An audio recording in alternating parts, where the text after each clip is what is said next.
हरे कृष्ण।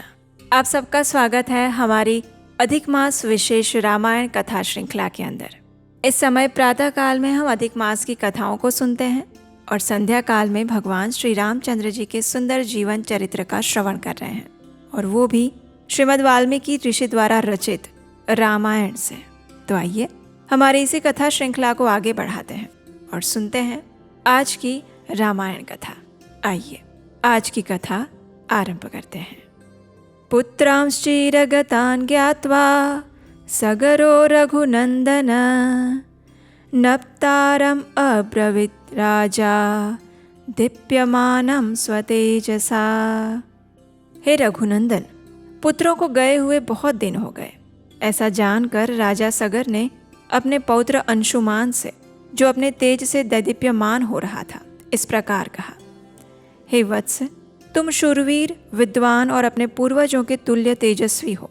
तुम भी अपने चाचाओं के पथ का अनुसरण करो और उस चोर का पता लगाओ जिसने मेरे यज्ञ संबंधी अश्व का अपहरण कर लिया है। देखो, पृथ्वी के भीतर बड़े बड़े बलवान जीव रहते हैं, अतः उनसे टक्कर लेने के लिए तुम तलवार और धनुष भी लेकर जाना। जो वंदनीय पुरुष हों उन्हें प्रणाम करना, और जो तुम्हारे मार्ग में विघ्न डालने वाले हो उनको मार डालना।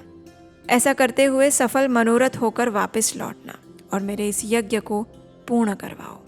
महात्मा सगर के ऐसा कहने पर शीघ्रतापूर्वक पराक्रम दिखाने वाले वीरवान अंशुमान धनुष और तलवार लेकर चल दिया। हे नरश्रेष्ठ, उसके महामनस्वी चाचाओं ने पृथ्वी के भीतर जो मार्ग बना दिया था, उसी पर वो राजा सगर से प्रेरित होकर गया। वहाँ उस महातेजस्वी वीर ने एक दिग्गज को देखा, जिसकी देवता, दानव, राक्षस, पिशाच, पक्षी और नाग सभी पूजा कर रहे थे। उसकी परिक्रमा करके कुशल मंगल पूछकर अंशुमान ने उस दिग्गज से अपने चाचाओं का समाचार और अश्व चुराने वाले का पता पूछा। उसका प्रश्न सुनकर परम बुद्धिमान दिग्गज ने इस प्रकार उत्तर दिया। हे असमंज कुमार, तुम अपना कार्य सिद्ध करके घोड़े सहित शीघ्र लौट आओगे। उसकी ये बात सुनकर अंशुमान ने क्रमशः सभी दिग्गजों से न्याय अनुसार ये प्रश्न पूछना आरंभ कर दिया। वाक्य के मर्म को समझने और बोलने में कुशल उन समस्त दिग्गजों ने अंशुमान का सत्कार किया और ये शुभ कामना प्रकट की कि तुम घोड़े सहित लौट आओगे।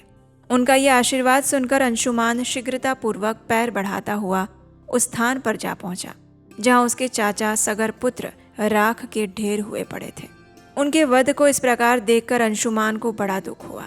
वो शोक के वशीभूत होकर अत्यंत आर्त भाव से फूट फूट कर रोने लगा। दुख और शोक में डूबे हुए पुरुष सिंह अंशुमान ने अपने यज्ञ संबंधी अश्व को भी वहां पास में ही चरते हुए देखा। महातेजस्वी अंशुमान ने उन राजकुमारों को जलांजलि देने के लिए जल की इच्छा की, लेकिन वहां कहीं भी कोई जलाशय नहीं दिखाई दिया। हे श्री राम, तब उसने दूर तक की वस्तुओं को देखने में समर्थ अपनी दृष्टि को फैलाकर देखा। उस समय उसे वायु के समान वेगशाली पक्षीराज गरुड़ दिखाई दिए, जो उसके चाचाओं यानी सगर पुत्रों के मामा थे। महाबली विनतानंदन गरुड़ ने अंशुमान से कहा, हे पुरुष सिंह, शोक मत करो।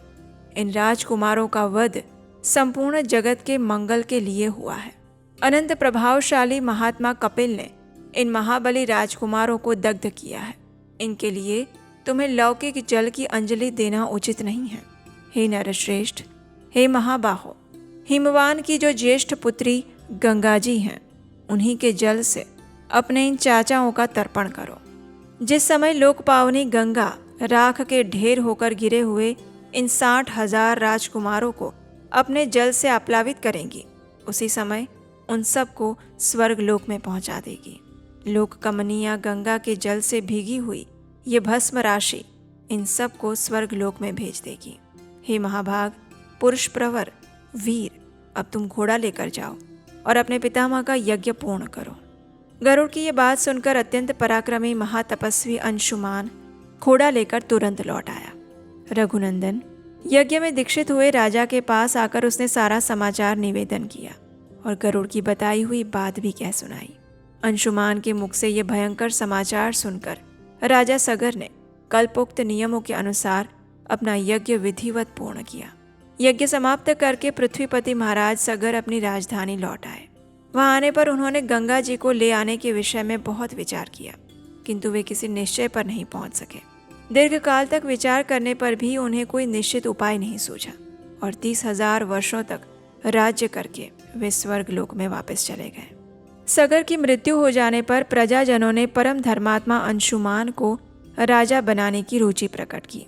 अंशुमान बड़े प्रतापी राजा हुए। उनके पुत्र का नाम दिलीप था। वो भी एक महान पुरुष था। रघुकुल को आनंदित करने वाले हे रघुनंदन वीर, अंशुमान दिलीप को राज्य देकर हिमालय के रमणीय शिखर पर चले गए और वहां अत्यंत कठोर तपस्या करने लगे। महान यशस्वी राजा अंशुमान ने उस तपोवन में जाकर 32,000 वर्षों तक तप किया। तपस्या के धन से संपन्न हुए उस नरेश ने वहीं पर शरीर त्याग कर स्वर्गलोक प्राप्त किया।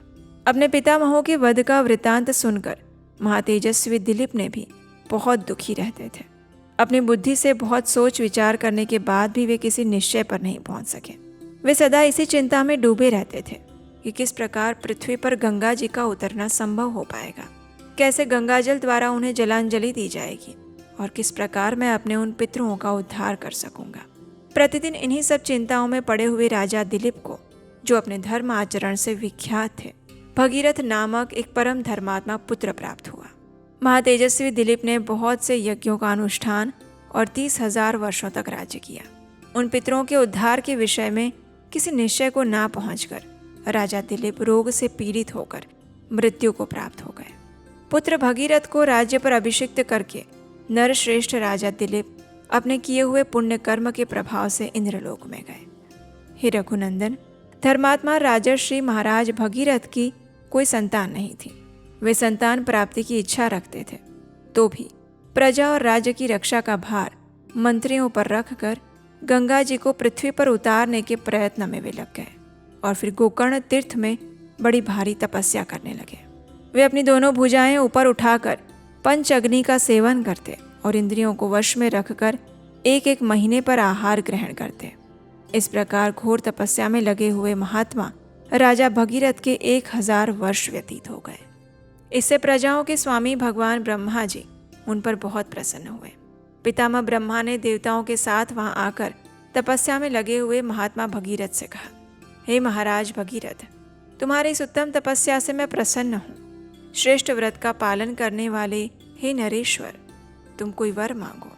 तब महातेजस्वी महाबाहु भगीरथ हाथ जोड़कर उनके सामने खड़े हो गए और पितामह ब्रह्मा से इस प्रकार कहने लगे, हे भगवान, यदि आप मुझ पर प्रसन्न हैं और यदि इस तपस्या का कोई उत्तम फल है तो सगर के सभी पुत्रों को मेरे हाथ से गंगा जी का जल प्राप्त हो। इन महात्माओं की भस्म राशि के गंगा जल से भीग जाने पर मेरे उन सभी प्रपितामहों को अक्षय स्वर्गलोक मिले। हे देव, मैं संतति के लिए भी आपसे प्रार्थना करता हूँ, हमारे कुल की परंपरा कभी नष्ट ना हो। मेरे द्वारा मांगा हुआ उत्तम वर संपूर्ण इक्ष्वाकु वंश के लिए लागू होना चाहिए। राजा भगीरथ के ऐसा कहने पर सर्वलोक पितामह ब्रह्मा जी ने मधुर अक्षरों वाली परम कल्याणमयी मीठी वाणी में कहा, इक्ष्वाकु वंश की वृद्धि करने वाले महारथी भगीरथ, तुम्हारा कल्याण हो। तुम्हारा ये महान मनोरथ इसी रूप में पूर्ण हो। हे राजन, ये हैं हिमालय की ज्येष्ठ पुत्री हेमवती गंगा जी। इनको धारण करने के लिए भगवान शंकर को तैयार करो। गंगा जी के गिरने का वेग ये पृथ्वी नहीं सह सकेगी। मैं त्रिशूलधारी भगवान शंकर के सिवा और किसी को ऐसा नहीं देखता जो उन्हें धारण कर सके।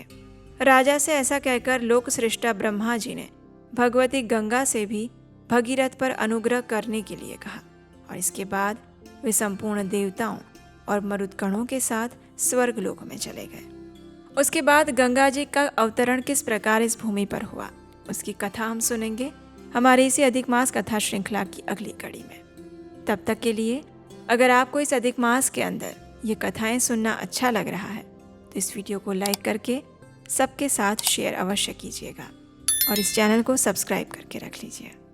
हरे कृष्ण। क्या आप जानते हैं पुरुषोत्तम मास में की गई छोटी सी भक्ति भी कई गुना फल देती है, लेकिन अगर नियम सही ना हो तो इतने दुर्लभ महीने का पूरा लाभ नहीं मिल पाता। और ये पवित्र अधिक मास अब अगले 3 साल बाद आएगा। इसलिए कल से शुरू होने वाले इस पुरुषोत्तम मास के लिए हम लाए हैं एक संपूर्ण अधिक मास गाइड ई बुक, जिसमें आपको मिलेगा हर नियम, हर कथा, व्रत विधि, मंत्र और कंप्लीट गाइडेंस। और सबसे बड़ी बात, कल सिर्फ 1 दिन के लिए स्पेशल डिस्काउंट प्राइस पर ये बुक मिलेगी।